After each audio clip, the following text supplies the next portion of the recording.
I don't know what our fastest game is going to be here for MSC, but it could start off here. Well, let's find out as we head on into the game. Our very first match to kick things off here for the Mid-Season Cup 2025 here at the Esports World Cup 25. Let's kick things off with TLPH on the blue side up against Ultra Legends on the red side. Now, as we all know, CarlTZ has been known to be that guy.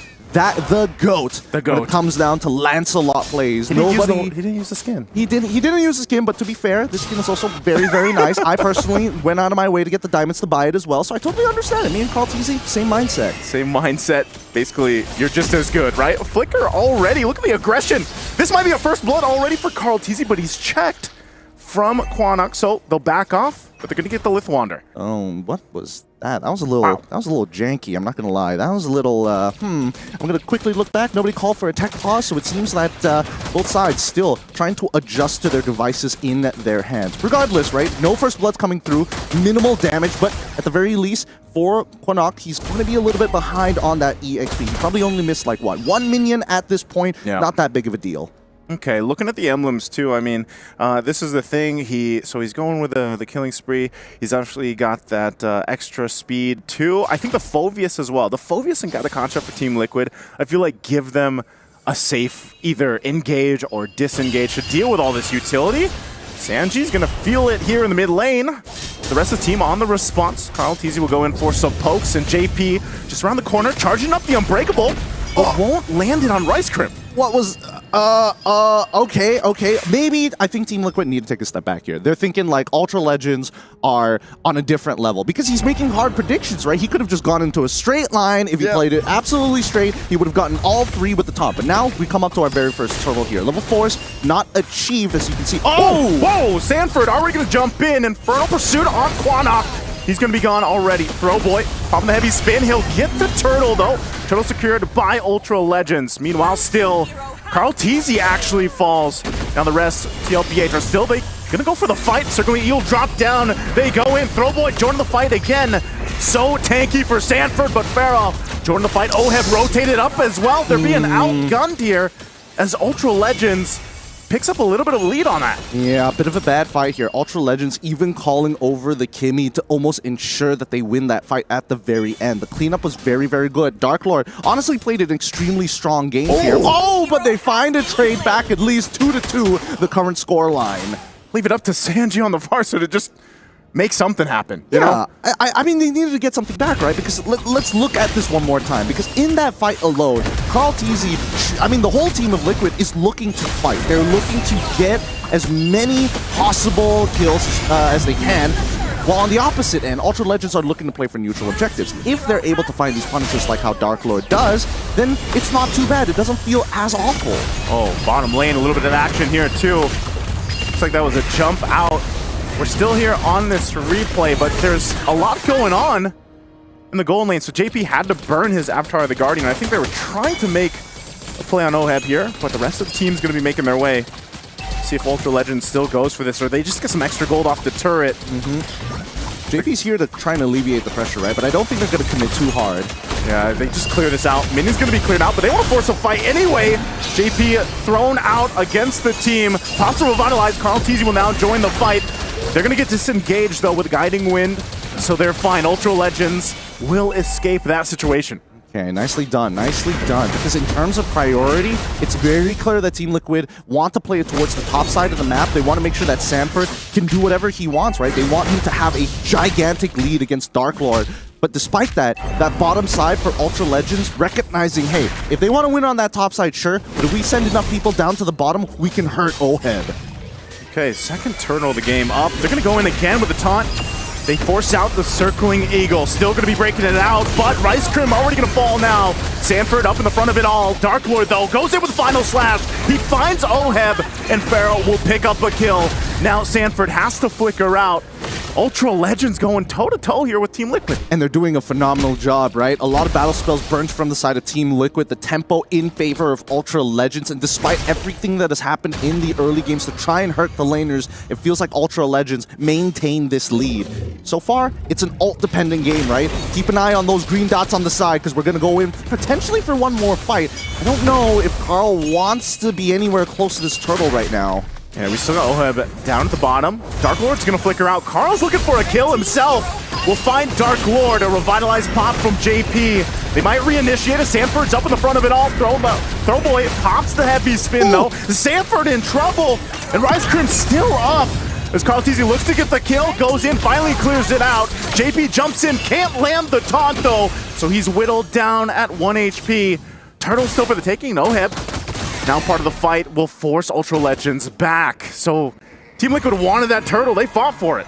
Again, they're not looking to go toe-to-toe in terms of, I will out-retry you, I just need to get a man advantage. And you can see, right, Carl TZ, he needs to go in and out of these fights. He did just pick up a Sky Piercer as well before we had this. And so that's the main thing. Is he going to be able to start to get stacks? Because Oheb is someone that they really want to watch out for as this game continues on here. He's pretty much had an opportunity to just go ahead and farm up, albeit that little bit of pressure. Whoa, they're already trying to get out of there with a flicker, so this is the attention now on this bottom side. It's clear that Sanji has enough damage despite only just completing his first item. He should be able to, pick up kills whenever he feels like it. But more importantly, they're trying to unlock Oheb. They realize that, hey, Sanford can get into the middle of these fights, but this Matilda is a little too annoying. Quinnock, especially with the Fury of the Phoenix, on top of the heavy spin, there's just a lot of disengage from the side of Ultra Legends. The only other way to beat them is if you can chase them down, and they definitely need that Death Sonata to do so. That slow is such an important tool. Those are two big item pickups too here, defensively for Team Liquid. So that's a Radiant Armor for each, one for Sanford and one for JP. They are the guys that we see, putting themselves in these fights as they have to. Couple shots for Rise Crim. Oheb looking for that. Go, Rise Crim, one hit away. He'll actually survive it. So it looked close there. Yeah, Oheb the spacing just wasn't there. He thought he killed him 2 times and just backed off just before the shots actually connected. But it's totally okay, right? Because now they've already put some good damage on that mid-tier 1. Maltese's already at level 12. He's out-farming Throwboy as expected. But this 3-level lead off of that initial fight, this is the Team Liquid that we know and love. Yeah, so they have, these small situations have compounded at this point. Up to a 3,000 gold lead. They're going to fight once again. A feathered airstrike drop down. They want to clear out this mid lane. Throwboy jumping into the fray.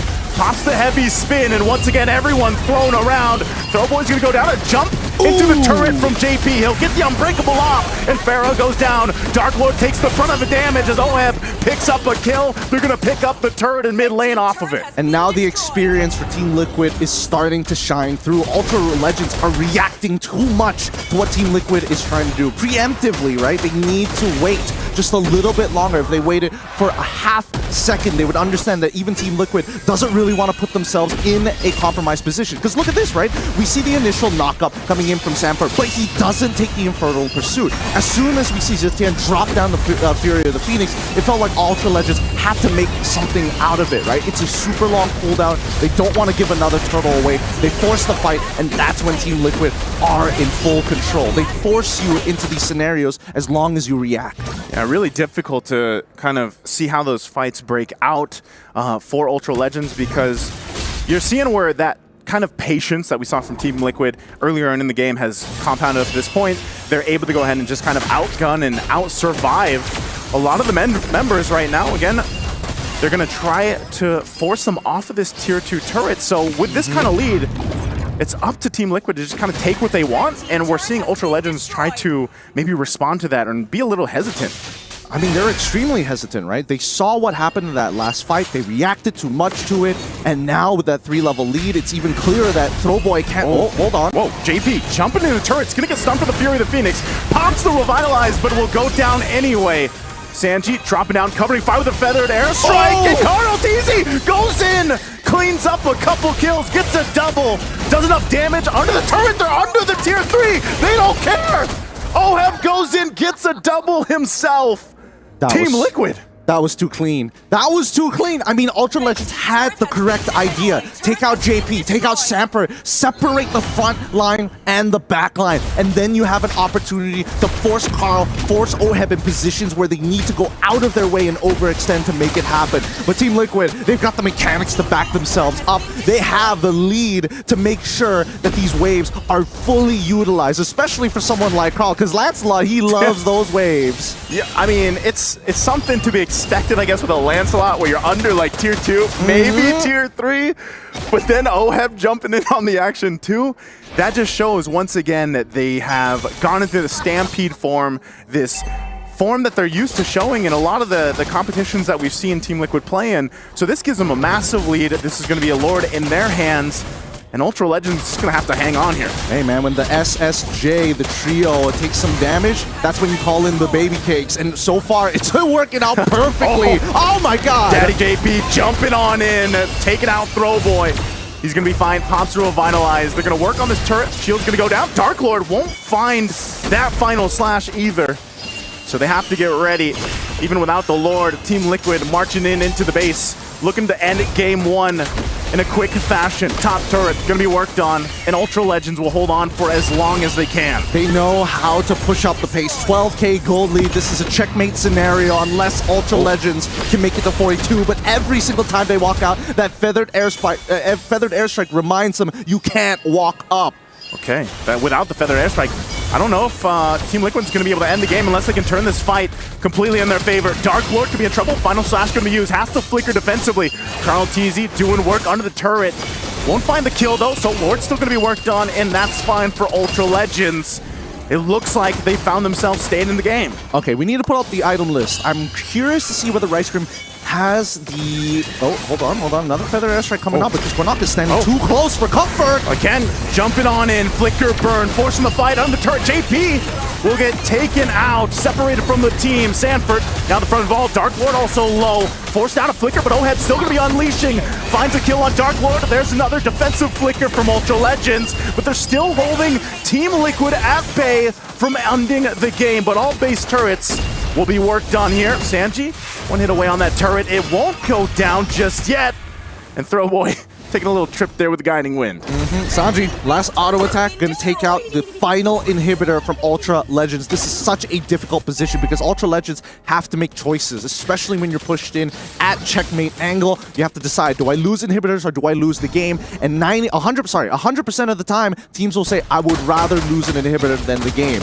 They do buy a little bit of time for themselves, but the inevitable is coming. We look at the items and quickly realize that, hey, a Skypiercer pickup coming in from Pharaoh. Kinda interesting here, a little dangerous, I'm not gonna lie, but we do see that the Flask of Oasis has already been complete. And that's been why we've been seeing more aggressive moves from Dark Lord.